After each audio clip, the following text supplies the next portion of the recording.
Good morning, guys. It is a great day to be in room 625. It is. And for today, we are going to continue reviewing for our upcoming test over the foundations of algebra. And today, we are going to be talking about classifying real numbers. We've done this a lot this year, but it never hurts to practice more.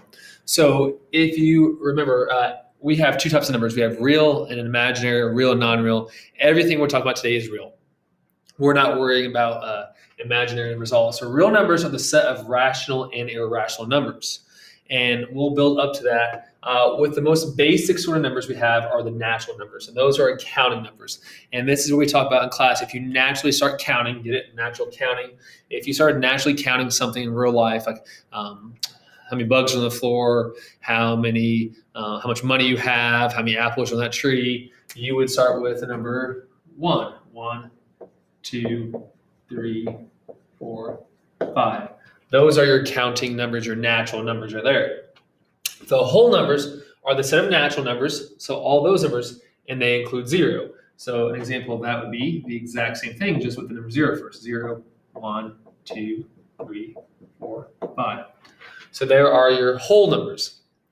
Integers are the set of positive and negative whole numbers. So you have 0, you have the whole numbers there, positive set, and their opposites, which are the negative ones. As you can tell, there are no decimals and no fractions. So none of that stuff comes into play with natural, whole, or integers. Everything there is just a plain old 4, 5, 6 whole number, maybe a negative number, but the number itself, the number part of the numeral, is actually a whole number. After that, we get to rational. And a rational is a number that can be written as a ratio of two integers. In other words, it can be written as a fraction. So 1/2 is rational. 7 is rational because it's the same as 7 over 1. And like 2.3 is rational because that is the same as 2 and 3/10. So in other words, if you can write it as a fraction, it's rational. Or if it's a decimal that either repeats or terminates, it's rational as well. So if the decimal goes on at like 2.22222 or 3.57575757, if it has a pattern, if it repeats, it's rational. Or if it stops, it might be 2.3789, and that stops, it's rational. A number is not rational, or in other words, a number is irrational when it can't be written as a fraction and it doesn't repeat and it doesn't terminate. These examples of irrational numbers are like the symbol pi and also the square root of any non-perfect square. So square root of 7, because you can't take the square root of 7. The square root of 11, you can't take the square root of 11. The square root of 9 would be irrational because you can take the square root of 9, and that's 3. And when I say you can't take the square root of it, if you use a calculator, you could, but the answer wouldn't be a whole number. It would be a decimal, and it'd go on and on forever. So for our purposes, our irrational numbers are mainly going to be pi and the square roots of non-perfect squares. Let's look at a couple examples. All right. So here we have to identify or classify the numbers by writing them in an appropriate section of the Venn diagram. And we want to be as specific as possible. So my first one is negative 10 over 2. And I know I can simplify that if I divide it to be negative 5.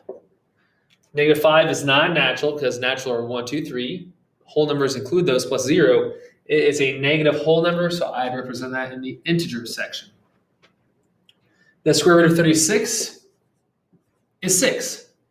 6 is an integer. It's also a whole number, but if you naturally count, you would say 6. So it is also a natural number, and that's the most specific we can be. So in other words, 6 is a natural number, a whole number, an integer, and a rational, and a real number. Negative 5 is just an integer, rational, and real. So wherever we put it, it's that, and then everything outside of it as well. 0 over 8, well, any number, if you have 0 divided by any number, that is just 0. If you count, you don't naturally say 0. You naturally start at 1, so 0 is a whole number. And you can also remember that because 0 has a whole in it, so it's a whole number. It is not a natural number. 7 is a natural number. If you counted, you'd naturally say 7. The square root of 140 is not a perfect square. The square root of 144 is 12. The square root of 11 is 121. 140 falls between there, but it's not a perfect square itself. So we would label that as irrational. And even though it's not up there, I'll remind you once again that pi is irrational. 4/9 is a fraction. It's not a natural number. It's not a whole number. It's not an integer, but it's a fraction. Every fraction is a rational number because that's the definition of a rational number, that it can be written as a fraction. The square root of 4 is the same as 2. 2 is a natural number. -8 is negative, so it can't be natural whole, but it is an integer. The square root of 8 is a non-perfect square, so it would be an irrational number.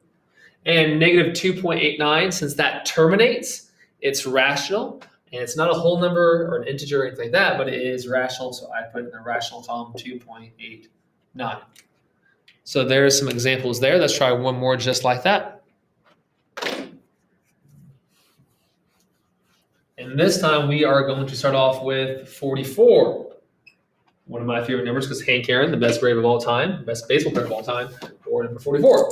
44 is a straight up natural number. If you counted and you waited long enough, you would say the number 44 naturally.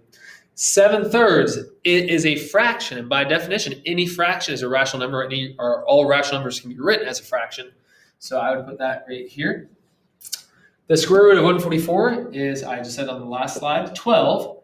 12 is a natural number. -88, it's a whole number, but it's negative, so it means it has to be an integer.